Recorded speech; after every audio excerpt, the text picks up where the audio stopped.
Hey guys, welcome back to my channel, and if you're new here, my name is Kristina.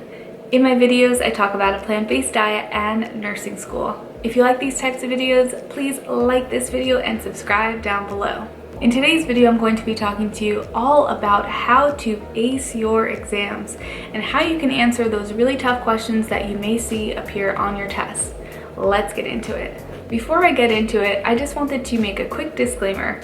I know that no matter where you are, what city, what state, or country, that every nursing school has hard exams. And unfortunately, that is the one downside of nursing school, is that we are thrown with these rigorous exams and tests and quizzes. So I am trying to make this video to help out and make it a little bit easier. So let's get into it. In my previous video, I went over how to take notes appropriately depending on which class you have and what sort of lecture notes your teacher may give you. And now in this video, I'm going to be telling you exactly how to answer those questions using your notes. So most of the time you'll hear in nursing school the terminology that your teacher will say that it's not going to be a recall-based test. It's going to be a test where they actually make sure that you understand the concepts, and they're going to be NCLEX style questions. During my first semester, when I heard these words, I totally freaked out because I was like, I never had NCLEX questions before. I never did this before. How can they expect this of me? I don't know what to do. This is also new to me, and I start to freak out. And if you're in that position right now, or maybe you're even in your third or fourth semester, who cares? But I just have to tell you, I am here for you, and I know what that's like, and we are going to get through it together. The biggest thing that I recommend to understand how to answer these questions is you need to do questions. So that might sound obvious, but a lot of us don't do it. When you're going to take a test, if you don't answer a ton of questions before you even go for your exam, how in the world are you going to understand how to answer questions?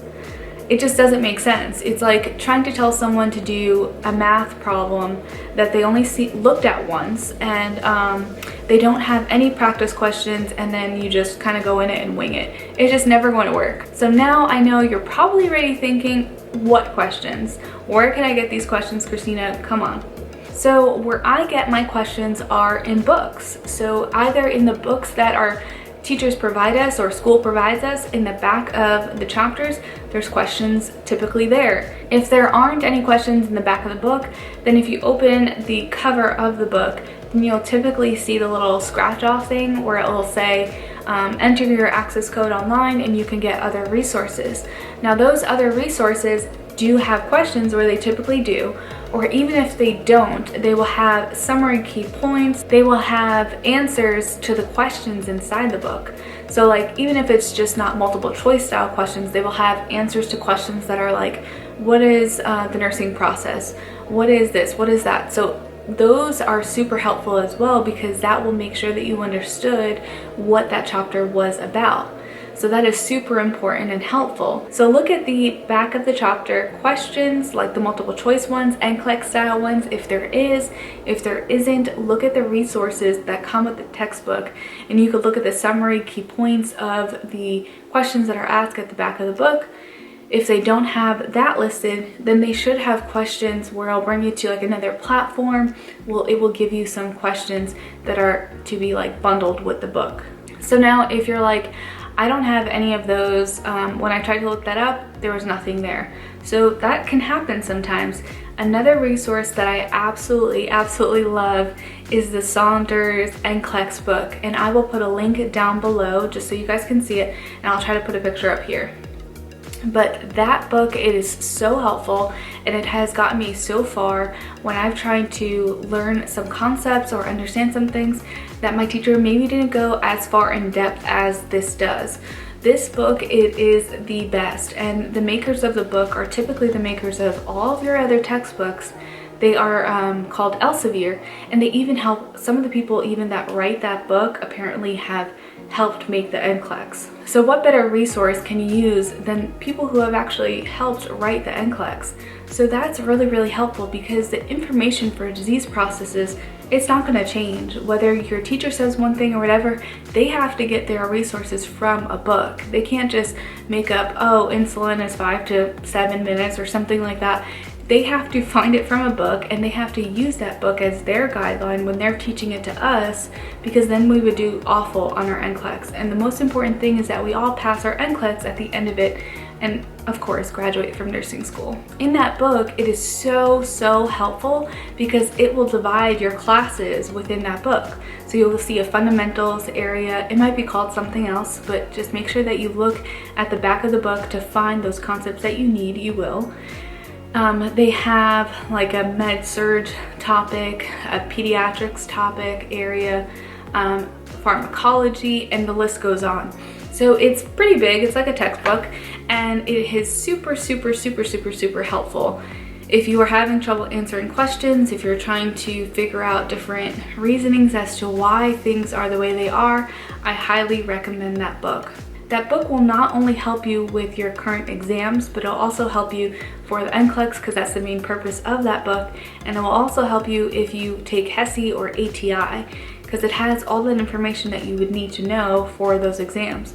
So like I said, if you're having trouble with any concepts, even if it's from your book, it has actual area where it goes over the concepts, and it has these little boxes where it goes over key concepts of most important things. It has kind of like in the HESI book where it says HESI hints, it'll have some guidelines or hints inside the book that are really helpful and help you understand things easier. In the book, like I said, it will have questions, but before the questions, it will go over all the concepts related to those questions so that you're able to answer them. Now, a lot of times when you're in your first semester and you're reading out of that book, it might be overwhelming because a lot of this is all new to you. So when you're going over things, you're like, oh, this is way too in-depth, like I don't need to know this. That's okay, just skip the sections and just go over the concepts that you need to understand for your test. And it will make it a lot easier and faster, and even you can do that with the questions too. But the purpose of doing this is so that you understand the concepts and so that you're able to learn the different types of questions that you may have on your exams. This will help you so much so that you're not blindsided when you're going to take your first exam or your second exam or however many exams you have, because you'll already see questions before. You already know how questions can be asked. Now, of course, your teacher may not ask those exact questions, or they may not ask it in that exact manner. But the point is that you're going to give yourself some practice to understand the material and to see if you understand the material. You could regurgitate the information 20,000 times, but if you can't answer a single question about that information, then there's no point. So this really helps you study. It has helped me study so many times for countless tests, using that book, looking at questions, looking at the back of the book, going to my resources online, using the book that we already have, and understanding those concepts thoroughly to make sure that you really are understanding that information. Now, if you're like, okay, I did all those questions, but I feel like I need more, I'm not 100% comfortable, go on Quizlet. People make up their own questions. Like, they literally make up questions from the material, and you could test yourself. You might have a classmate that already made some questions that they just kind of made up or pulled together, and that will really help you because it's under your information or the material that your teacher wants you to know. So you could actually search for your specific school, and you could search the specific class, and you can see what sort of questions did this person think might be important. And it will lead you to other things on how to study or what to go over and what you need to personally review. Another thing that I wanted to mention is when you're studying, make sure that you're trying to learn the material that you don't know versus relearning the material that you do know. If you already know the concepts for a chapter, why go back over that chapter and just keep going over it? If you already went over it a couple of times and you're like, I know this, there's no point. I mean, it might feel good knowing the answers to something, but at the end of the day, you're wasting your time going over that chapter a million times when you need to focus on the material that you're having trouble with. There's certain topics on every single test that I have where I'm just like, okay, I'm really comfortable with that. Like, I really don't need to look at it that much, but I still lay eyes on it. I always make sure I lay eyes on all of my material so that I could feel comfortable going into the test. But most importantly, I make sure that I lay eyes more time on the concepts that I do not know, because ultimately those are the questions that are going to mess you up. Those are the ones that might bring you from a C to a B if you knew it, you know what I mean? So just make sure that you really go over the concepts that you have trouble with versus the concepts that you already know. So something that I wanted to mention is when you're taking your test and you're looking at the question, and let's say you get down to 2 answers, and I feel like this always happens where you can get down to 2 answers and you're just like, which one is the better answer? And you have all the time, if you speak to your teachers, they're like, you need to know which one is the best way to answer. And you're like, well, I don't really know which one is the best way to answer, or which one would be better. So some questions that you have to ask yourself when you're doing this, was there an answer that automatically when you read the question, you were like, oh, I think I know this. And then you kind of tricked your mind to thinking that it might have been between 1 or 2 answers. Most of the time, your gut answer from the beginning is the right answer. So you have to have that confidence in knowing and trusting yourself that if you think that that was the answer, go for it. Because on my last test, I kept going down for 2 answers, right? So then I was like, you know what?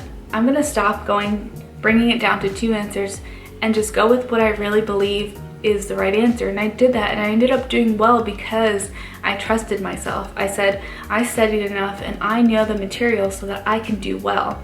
But if that is not the case and you just really don't know what the answer is, and it will happen, so then go with your best educated guess.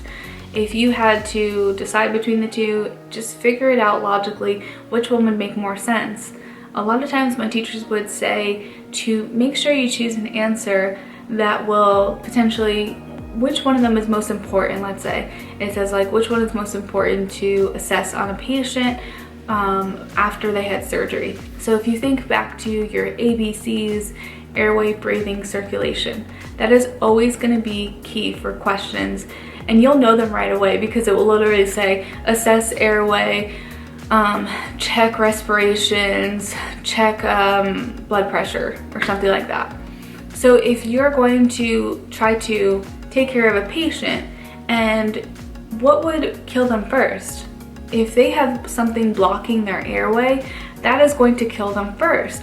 So you want to make sure that you are going to assess that airway. Of course, checking their respirations, checking their blood pressure is super important, but which one is the most important? It's the airway. It's always going to be the airway. So I hope these tips and tricks have helped you, and if they did, please like this video and subscribe down below. Like always, if you have any questions, comments, anything, please list them down below. Message me on Instagram. I would love to help you. If you have any other video topics, or if you're just like, I need help with this specific class, then tell me. If I don't have it out already, I'll definitely make a video for you to explain those concepts better. I can't wait to see you guys next time. Thanks, bye.